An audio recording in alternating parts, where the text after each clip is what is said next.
नमस्कार, मैं डॉक्टर लोकेश मान, allergy asthma chest physician Jaipur. आज हम सीओपीडी के बारे में बात करेंगे। सीओपीडी मीन्स दमा, क्रोनिक ऑब्स्ट्रक्टिव एयर डिजीज। हर साल नवंबर में सीओपीडी दिवस मनाया जाता है ताकि हम लोगों को सीओपीडी के बारे में अवेयर कर सकें और जागरूक कर सकें ताकि उस बीमारी से बचा जा सके।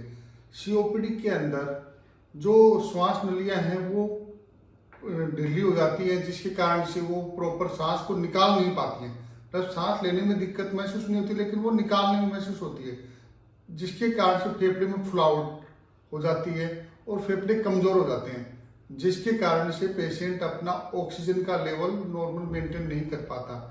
इसके कारण से जो पेशेंट को तकलीफ है, सांस में महसूस होती है, लंबी खांसी रहती है, ऐसे पेशेंट अपने रूटीन कार्य करने में भी सक्षम नहीं होते।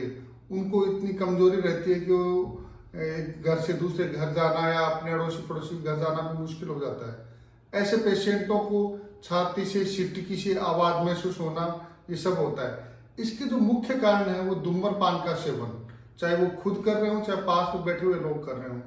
दूसरा मुख्य कारण है अपने बंद घरों के अंदर चूल्हे जला के खाना पकाना, जिसको हम कंडे या लकड़ी जलाना है, खेतों में पराली जलाना है, कुछ भी हो ऐसा।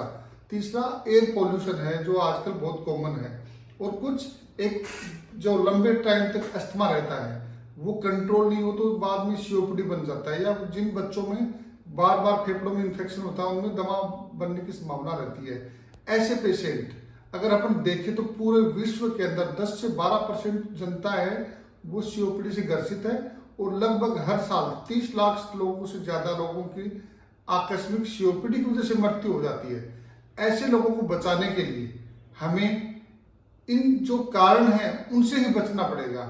और जो सीओपीडी के लिए कारण है जैसे स्मोकिंग है या घरों के अंदर चूल्हे हैं, उनसे दूर रहो, और आप डॉक्टर से सलाह करके उनका एक्सरे, पल्मोनरी फंक्शन टेस्ट जैसे सांस की जांच करवाना आदि मुख्य है, जिसके कारण से हम सीओपीडी का डायग्नोसिस बनाते हैं। उसके लिए उसके जो कारण है उनसे दूर रहने की सलाह देते हैं, और उनके साथ में इनहेलर जो दवाइयाँ होती हैं वो देते हैं ताकि लंग्स में जो सिम्टम है सांस की दिक्कत और खांसी की दिक्कत है उससे निजात पाया जा सके।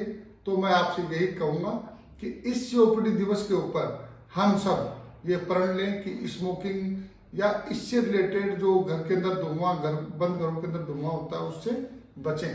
धन्यवाद।